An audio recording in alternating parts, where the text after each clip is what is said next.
ஒரு சில செய்திகளை உங்களுக்கு சொல்ல வேண்டும் என்று ஆசைப்படுகிறேன். திரை உலகம் சிதைந்து போனதற்கு காரணம் பார்வையாளர் அல்ல, நடிகன் அல்ல, கதாசிரியன் அல்ல, தயாரிப்பாளன் அல்ல, திரையரங்க உரிமையாளர்கள் அல்ல. திரை உலகம் இன்று நிறம் மாறி போறதற்கும் தடம் மாறி போறதற்கும் ஒரு படம் வெளியாகிற அன்று முன்வரிசையில் மொத்தம் 12 பேர்கள் மட்டும் அமர்ந்திருப்பதற்கும், பல திரையரங்குகள் வெளியான முதல் நாள் வெளியே யாருக்கும் தெரியாமல் ஓர் ஆளை நியமிக்கிறார்கள். அந்த பதிவு சீட்டு கொடுக்கிற நபர் தன்னை மறைத்துக் கொண்டிருக்கிறார். வெளியே இருந்து செய்தி வர வேண்டும். என்ன செய்தி என்றால், வெளியே வரிசையில் குறைந்தபட்சம் 15 பேர்கள் இருக்கிறார்களா, இருந்தால் இந்த சீட்டு கொடு, இல்லை என்றால் இந்த காட்சியை ரத்து செய்துவிடு என்று ஒரு தீர்மானம் அவர்களுக்குள் இருக்கிறது. 15 பேர் வந்தால் என்ன நடக்கும் என்றால், மின்சார கட்டணத்திற்கு அது கட்டுப்படியாகும். 15 பேர் இல்லை என்றால் மின்சார கட்டணத்தின் நஷ்டத்தில் அந்த திரையரங்கம் ஓடத் தொடங்கும். அந்த கட்டணத்தை தவிர்ப்பதற்காகத்தான் பதிவுச்சீட்டு கொடுப்பதற்கே, அவர்கள் அனுமதி சீட்டு கொடுப்பதற்கே தயங்குகிறார்கள். இதற்கு காரணம் யார்? படம் பார்க்க ஓரளவு நல்ல படம் என்று கருதத்தக்க படத்தை கூட பார்ப்பதற்கு ஆட்கள் வராமல் தவிர்த்து போவதற்கு அல்லது அவர்கள் தயங்குவதற்கு என்ன காரணம் என்று பார்த்தால், இது ஒரு மோசமான யுகத்தில் தமிழ் சினிமா கலை இருக்கிறது. அந்த இடம் தொழில்நுட்ப காலம். இந்த தொழில்நுட்பம் என்பது மனிதர்களை, ரசிகர்களை துண்டாடிவிட்டது. கை தொலைபேசியில் ஒரு கூட்டம், கணிப்பொறியில் ஒரு கூட்டம், பிறகு ஹோம் தியேட்டரில் ஒரு கூட்டம், பிறகு திரையரங்கத்தில் ஒரு கூட்டம், ஓடிடியில் ஒரு கூட்டம். மொத்தமுள்ள ஒரு 35 லட்சம் ரசிகர்களை ஒரு 35 பிரிவுகள் துண்டாடிவிட்டன. இந்த 35 பிரிவுகளிலும் வியாபாரம் ஆகிறவன் தான் வெற்றி பெற முடியும். இன்றைக்கு முத்துக்குமார் இந்த படத்திற்கு இட்ட பணத்தை மீண்டும் அவர் கொள்ள வேண்டும் என்றால் என்ன வேண்டும் என்றால், இந்த சினிமாவின் 35 பிரிவுகளிலும் அவர் தன் வியாபாரத்தின் கரங்களை நுழைக்க வேண்டும். ஆக்டோபஸ் போல அத்தனை வியாபார தளங்களிலும் அவர் இயங்க வேண்டும் என்ற ஒரு நிலை இருக்கிறது. அந்த நிலையின் காரணமாகத்தான் தமிழ் சினிமா தடுமாறி கொண்டிருக்கிறது என்பதே தவிர வேறல்ல. உண்மையை சொல்ல போனால் நண்பர்களே, நான் தமிழில் வெளிவருகிற அல்லது திரைக்கலையில் வெளிவருகிற எந்த ஒரு படமும் தோல்வி அடைந்து போனால் காலையில் பத்திரிகையை படித்துக் கொண்டிருக்கிற பொழுதே கொஞ்சம் வருத்தப்படுவேன். பத்திரிகையை மடித்து வைத்துவிட்டு கொஞ்சம் வானத்தை அண்ணாந்து பார்த்து, இந்த இளைஞர்கள் முதல் படத்திலேயே தோல்வியடைகிறார்களே, இந்த தோல்வியை எப்படி மீட்டெடுப்பது என்று யோசிப்போம். ஏனென்றால் பணத்தின் முதலீடுதான் வேறு வேறே தவிர மற்ற உழைப்பு ஒன்றுதான், திறமை ஒன்றுதான், வேர்வை ஒன்றுதான். இரவு பகல் என்று பாராமல் ஒரு திரைக்கலைஞன், ஒரு சண்டை கலைஞன் படுகிற பாடு கொஞ்ச நஞ்சமா? ஒரு ஒளிப்பதிவாளன் படுகிற பாடு கொஞ்ச நஞ்சமா? நடிக்க வருகிற பெண்கள் படுகிற பாடு கொஞ்ச நஞ்சமா? எவ்வளவோ உழைப்பை, திறமையை, உடல் கொடுமைகளை எல்லாம் தாண்டித்தான் ஒரு திரைப்படத்துக்குள் நுழைந்து மக்களுக்கு மகிழ்ச்சி தருவதற்கு இவர்கள் போராடுகிறார்கள். இந்த போராட்டம் பயனற்று போய்விடக் கூடாது என்றுதான் என்னை போன்றவர்கள் நம்புகிறோம். இந்த மாதிரி நிலையில் நான் பாட்டெழுதுகிற போதெல்லாம் சமூகத்துக்கு ஏதாவது ஒரு நீதி, ஏதாவது ஒரு நற்பணி, ஏதேனும் ஒரு சீர்திருத்தம், ஏதேனும் ஒரு பயன் கிட்டாதா என்ற ஆதங்கத்தோடு நான் இயங்கிக் கொண்டிருக்கிறேன். இது திரை உலகில் எனது 44வது ஆண்டு. இந்த 44வது ஆண்டில் எனக்கு பிடித்த சில பாடல்களில் ஒரு பாடலாக படிக்காத பக்கங்களில் இந்த சரக்கு என்ற பாட்டை எழுதியிருக்கிறேன் என்றால் இதுதான் நான் இன்னும் இயங்குவதற்கான காரணம். முத்துக்குமார், உங்களுக்கு என் நன்றி. செல்வம், உங்களுக்கு என் நன்றி. நீங்கள் எனக்கு சுதந்திரம் கொடுத்தீர்கள். அந்த சுதந்திரத்தை இந்தியா அடைந்த சுதந்திரம் மாதிரி நான் தவறாக கையாளவில்லை. நான் அதை சரியாகவே கையாண்டிருக்கிறேன். அதனால்தான் நண்பர்களே உங்களுக்கு நன்றி சொல்ல வந்திருக்கிறேன். எனக்கு முன்னால் நான் சாதாரணம் தோழர்களே. வைரமுத்து என்பவர் நீண்ட காலம் ஓடி வருகிறார் என்பதை தவிர என்னுடைய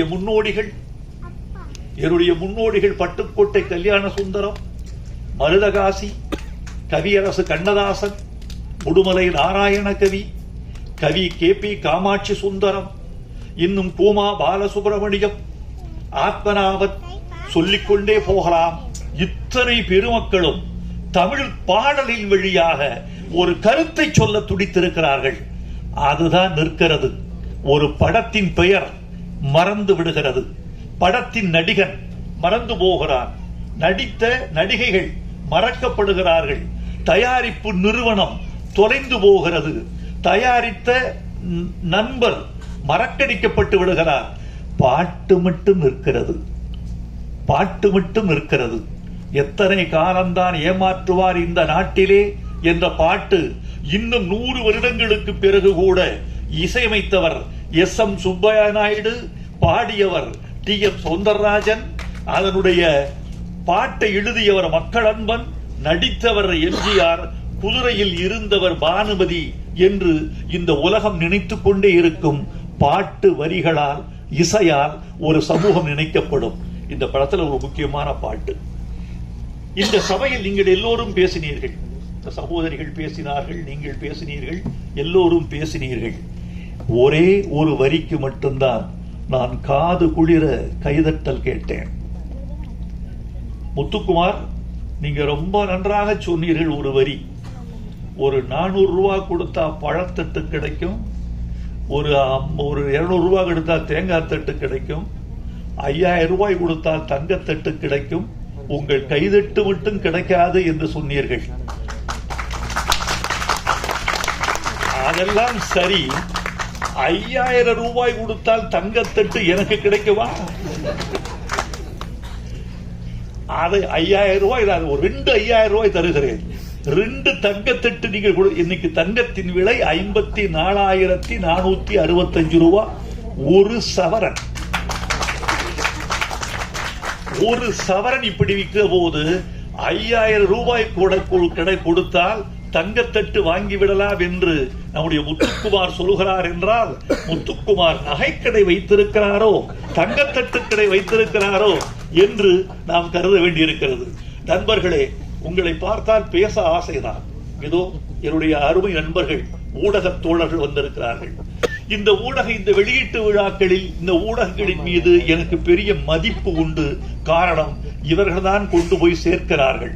ஆனாலும் கூட தினப்பத்திரிகைகளில் இது குறித்து எந்த செய்தியும் வருவதில்லை.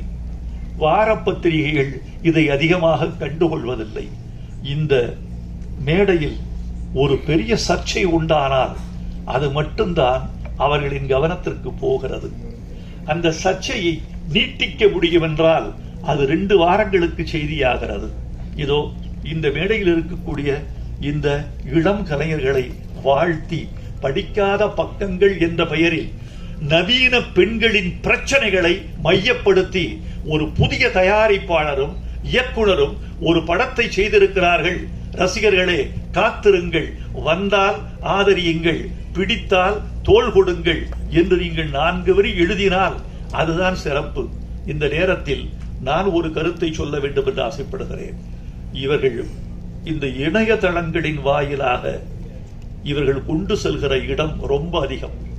நீங்கள் நினைத்துக் கொண்டிருப்பீர்கள், யூடியூப் வழியாக இன்று இரவு 12 மணிக்குள் இந்த விழா செய்திகள் உலகத்தின் எல்லா மூலைகளிலும் வீசி எறியப்படும். இன்னைக்கு போயிடும்.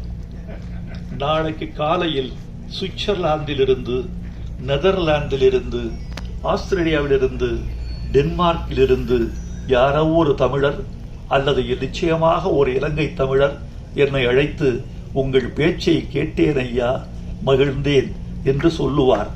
அந்த படம் எப்போது வெளிவரும் பார்ப்பதற்கு காத்திருக்கிறோம். இந்த காலத்தில் மதுவை எதிர்த்து ஒரு பாட்டா என்று கூட கேட்பார்கள்.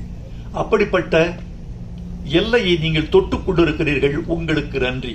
இந்த மது பாட்டை பற்றி சொல்லுகிறேன். எந்த வரிக்கு அதிகமாக நீங்கள் கைதட்டீர்கள் என்று காது கொடுத்து கேட்டேன்.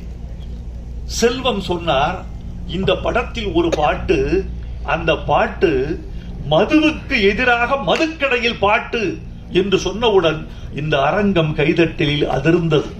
நன்றி. மதுவுக்கு எதிராக ஒரு பாட்டு, மதுவை கொண்டாடித்தான் பாட்டு அதிகம் இருந்திருக்கிறது. தமிழ்நாட்டில் எந்த பெரும்பாலான பாடல்கள் மதுவை கொண்டாடித்தான். மதுவை கொண்டாடித்தான் பாட்டு என்று கூட சொல்ல மாட்டேன். வாழ்வை கொண்டாடி, மகிழ்ச்சியை கொண்டாடி, களிப்பை கொண்டாடி, காதலை கொண்டாடி, காதலையும் மதுவையும் பெண்ணையும் கலந்து கொண்டாடிய பாடல்கள்லாம் தமிழ்நாட்டில் அதிகம். மதுவை வெறுத்து பாடிய பாட்டு கலைவாணர் பாடிய பாட்டு. குடிச்சு பழகணும் தம்பி, குடிச்சு பழகணும். என்னையா குடிச்சு பழகணும்னு சொன்னாரு? நீராகாரம் குடிச்சு பழகணும் என்று என்எஸ்கே எழுதியிருக்கிறார். அதுதான் மதுவுக்கு எதிரான ஒரு பாட்டு என்று நினைக்கிறேன். அப்புறம் ஒளி விளக்குல தைரியமாக சொல் நீ மனிதன்தானா என்று எம்ஜிஆர் பாடிய ஒரு பாட்டு. அது கூட குடித்ததாக நடித்துவிட்டு குடிக்கு விரோதமாக பாடியிருப்பார். அது ஒரு பாட்டு. இந்த பாட்டு முழுக்க முழுக்க மதுவுக்கு விரோதமான பாட்டு. கண்ணதாசன் எழுதினார், ஓர் கையிலே பெண்ணும் ஓர் கையிலே மதுவும் சேர்ந்திருக்கும் வேளையில் என் ஜீவன் பிரிந்தால்தான் நான் வாழ்ந்த வாழ்க்கை நலமாகும், இல்லையெனில் ஏன் வாழ்ந்தாய் என்றே இறைவன் என்னை கேட்பான். ஏன் குடிக்கிற, ஏன் பெண் சுகம் அனுபவிக்கிறாய்ன்னு நான் நினைக்கிறீங்க, கேட்கிறீங்க. இறைவன் என்னை கேட்பான், உன்னை ஊருக்கு அனுப்பிச்சு வச்சனே, போய் வெறுங்கையோடு திரும்பி வந்து விட்டாயே, மதுவையும் மாதவையும் தொடாமல் வந்து விட்டாயே என்று அவர் ஒரு இலக்கியமாக, நயமாக, கொண்டாட்டமாக எழுதியிருப்பார். ஃபிர்தௌசி என்ற ஒரு பெர்ஷிய கவிஞன் எழுதினான், குடிக்காதவனுக்கு சொர்க்கத்தில் இடமில்லை என்றால் அந்த சொர்க்கம் என் உள்ளங்கையை போல் வெறுமையாகவே இருந்திருக்கும் என்று கேட்டார். இப்படி மதுவை கொண்டாடித்தான் நிறைய பாட்டு வந்திருக்கிறது. நண்பர்களே, மதுவின் கொடுமை தெரியுமா? இதோ இந்த விழா 2 மணி நேரத்தில் நிறைவடைய போகிறது. ஒரு 1.5 மணி நேரம் ஆகிவிட்டது. இன்னும் ஒரு அரை மணி நேரம் ஆகும் களைவதற்கு. நான் பேசி விரைவில் முடித்து விடுவேன். உங்களை இருத்தி வைக்க மாட்டேன். ஆனால் இந்த விழா தொடங்கி இந்த விழா முடிகிற 2 மணி நேரத்தில் 32 மதுச்சாவுகள் முடிந்திருக்கும். 1 மணி நேரத்திற்கு 16 மதுச்சாவுகள் நடக்கின்றன. இந்த விழா நிறைந்து முடிகிற 2 மணி நேரத்தில் 32 மதுச்சாவுகள் முடிந்திருக்கும். இந்த நாட்டில் விபத்துகள் உலகம் முழுக்க நடக்கின்றன. இந்தியாவில் கொஞ்சம் அதிகம், தமிழ்நாட்டில் இன்னும் கொஞ்சம் அதிகம் என்பதை நாம் ஒப்புக்கொள்ளத்தான் வேண்டும். இந்த விபத்துகளில் 44 முதல் 67 விழுக்காடு மதுவினால் நடக்கிற விபத்துகள் என்பதை உலக சுகாதார நிறுவனம் அறிவிக்கிறது. விபத்துக்கு காரணம், மூளைச்சாவுக்கு காரணம், கணைய அழற்சிக்கு காரணம், கல்லீரல் வீழ்ச்சிக்கு காரணம், கல்லீரலை கடிச்சு தின்னும் மது பூட்டியே எழுதியிருக்கிறது. ஓ காசு படம் பறிச்சு தின்னும் மறந்துட்டியே. என் வரிக்கு கிடைத்த வெற்றி நான் தயங்கிய இடத்தில் இயக்குனரே எடுத்து விடுகிறார். அந்த பாட்டின் மீது அவருக்கு அவ்வளவு மதிப்பு இருக்கிறது. ஒன்று சொல்லட்டுமா, 20 மில்லிகிராம் போதும். 20 மில்லிகிராம் ரத்தத்தில் கலந்து விட்டால் பார்வை வங்க ஆரம்பித்து விடும். பார்வை குறைவு ஏற்படுவதற்கு 20 மில்லி போதும். நீங்க குடித்துக் கொண்டே இருக்கிறவன் எத்தனை மில்லி ரத்தத்தில் சேரும் தெரியுமா? 30 மில்லி ரத்தத்தில் சேர்ந்தால் உங்கள் தசை உங்கள் வசத்தில் இருக்காது. நான் மதுவுக்கும் போதைக்கும் எதிரானவன், 10 வயசிலிருந்து எதிரானவன். ஏனென்றால் மதுவையும் போதையையும் எங்கள் ஊர் எவ்வளவு பாதிக்கப்பட்டிருக்கிறது என்பதை நான் அறிவேன். என் உறவுகள் பாதிக்கப்பட்டதை அறிவேன்.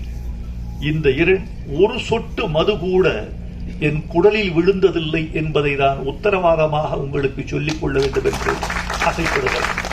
போதை பழக்கம் என்பது எங்கள் உடம்பு, எனக்கு உலகத்திலேயே நான் வெறுக்கிற வாசனை ஒன்று உண்டு என்றால் அது ஒரே வாசனை, புகை வாசனை. அது மட்டும் அப்படி ஆழ தள்ளிடுது வெளியே, புகை வாசனை. மதுவை விட மோசமானது புகை. மது கூட உங்கள் உடம்பை இவ்வளவு தின்னாது, புகை தின்றுவிடும். இங்க புகை ரொம்ப கொடுமையானது.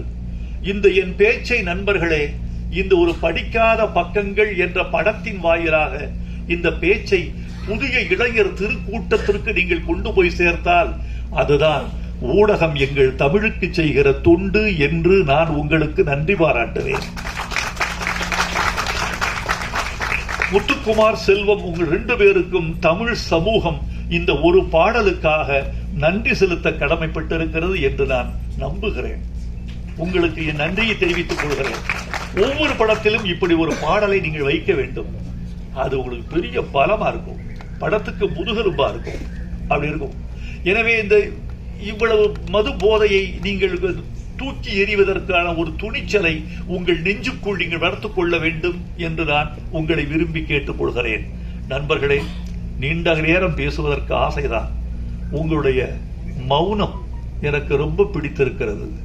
உங்களது பார்வை, என்னை நோக்கி குவிந்திருக்கிற உங்கள் கண்கள் என்னை பேசச் சொல்கின்றன.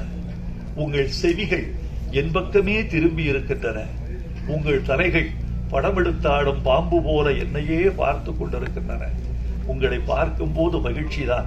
ஆனால் நண்பர்களே, இந்த நேரத்தில் ஒரு வார்த்தை சொல்லிக் கொள்ள வேண்டும் என்று ஆசைப்படுகிறேன். ஒரு பாடலில் இசை பெரிதா மொழி பெரிதா என்பது ஒரு பெரிய சிக்கலாக பேசப்பட்டு கொண்டிருக்கிறது. இதில் என்ன சந்தேகம் உங்களுக்கு? இசை எவ்வளவு பெரிதோ மொழி அவ்வளவு பெரிது, மொழி எவ்வளவு பெரிதோ இசை அவ்வளவு பெரிது. 2ம் கூடினால்தான் அதற்கு பாட்டு என்று பெயர். 2ம் கூடினால் அதற்கு பாட்டு. ஆனால் சில நேரங்களில் இசையை விட மொழி உயர்ந்ததாகவும், சில நேரங்களில் மொழியை விட இசை உயர்ந்ததாகவும் திகழுகிற சந்தர்ப்பங்கள் உண்டு. இதை புரிந்து கொள்பவன் ஞானி, புரிந்து கொள்ளாதவன் அஞ்ஞானி.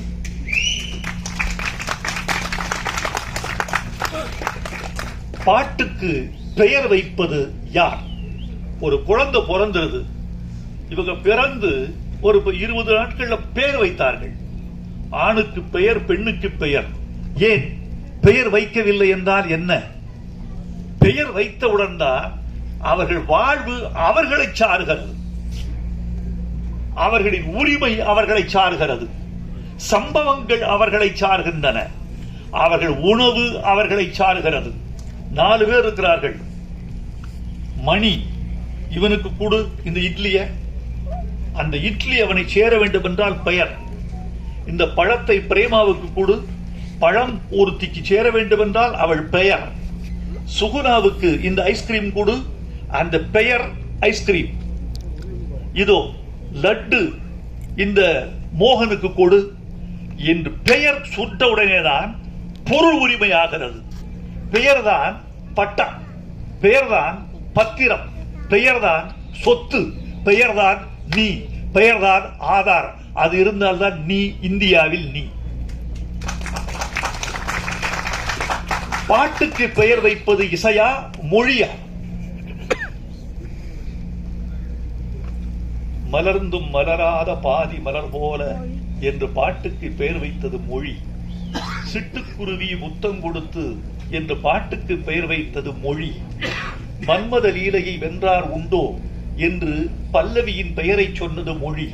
அதற்கு அழகு செய்தது இசை, அதற்கு அபிநயம் செய்தது இசை, அதற்கு சுகம் கொடுத்தது இசை, மறுக்க முடியாது.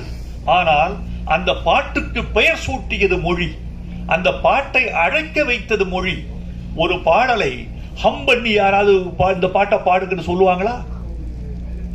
இந்த பாடலை இத பாடுங்க சொல்லுவாங்களா யாராவது? சின்ன சின்ன ஆசை என்று பாடுகள் என்றுதான் சொல்லுவார்கள். எனவே பாட்டுக்கு பெயர் வைத்தது மொழி. அந்த மொழிக்குரிய மரியாதையை இசையும், இசைக்குரிய மரியாதையை மொழியும் பரஸ்பரம் வழங்குகிற போதுதான் கலை வெற்றி பெறும் என்று நான் உறுதியாக நம்புகிறேன். நண்பர்களே, இந்த படம் வெற்றி பெற வேண்டும், வெற்றி பெற செய்ய வேண்டும். இன்னொன்று, நிறைவாக ஒரு செய்தி. நம்முடைய கலையில் என்ன குறைபாடுகள் என்று கலை உலகம் கருதி முடிவெடுத்தால் ஒழிய கலை வெற்றி பெறுவது மக்கள் கையில் என்று நீங்கள் கருதி விடாதீர்கள். அது உங்கள் கையில். நல்ல பொருளாக இருந்தால் எத்தனை ஆண்டுகள் கழிந்த பிறகும் கூட, எத்தனை மண்ணுக்கடியில் கிடந்த பிறகும் கூட, எத்தனை காலங்கள் கடந்த பிறகும் கூட தங்கம் தங்கம்தான், வைரம் வைரம்தான். உயர்ந்த பொருள் உயர்ந்ததுதான். ஒரு 17 நூற்றாண்டுகள் திருக்குறளை தமிழ் சமூகத்தில் காண கிடைக்கவில்லை. 2ஆம் நூற்றாண்டு 3ஆம் நூற்றாண்டுக்கு பிறகு திருக்குறளை தமிழ் சமுதாயம் புழங்கவில்லை. பக்தி இயக்கம் வந்து விட்டது. தேவாரம் புழங்கியது, திருவாசகம் புழங்கியது, திரவிய பிரபந்தம் புழங்கியது, ஆழ்வார் பாடல் புழங்கியது, நாயன்மார் பாட்டு புழங்கியது, பதிகம் புழங்கியது, பாசுரம் புழங்கியது. திருக்குறள் புழங்கவே இல்லை. ஆனால் நல்ல பொருளாக இருந்தால் எந்த நூற்றாண்டிலும் அது தன் முகத்திரையை கிழித்துக் கொண்டு, ஒரு விதை தன் மேல் தோலை கிழித்துக் கொண்டு விருட்சமாவது போல் நல்ல பொருள் எத்தனை காலமாக இருந்தாலும் தன்னுடைய தடைகளை உடைத்துக் கொண்டு, திரைகளை கிழித்துக் கொண்டு வெளியே வந்தே தீரும். 19ஆம் நூற்றாண்டின் இறுதியில் திருக்குறள் நான் தானடா தமிழின் முகவரி என்று வெளிவந்தது. உங்கள் கலை நல்ல கலையாக இருந்தால், உங்கள் கதை நல்ல கதையாக இருந்தால் நிச்சயமாய் உங்கள் புகழ் வெற்றி பெறும், உங்கள் கலை வெற்றி பெறும். உங்கள் கலையும் கதையும் வெற்றி பெற்றால் நீங்கள் பொருளாதார மேன்மை பெறுவீர்கள். படிக்காத பக்கங்கள் வெற்றி பெறும். படிக்காத மேதை வெற்றி பெற்றது, படிக்காதவன் வெற்றி பெற்றது. அந்த வரிசையில் படிக்காத பக்கங்கள் வெற்றி பெற வேண்டும் என்று வாழ்த்துகிறேன். நன்றி, வணக்கம்.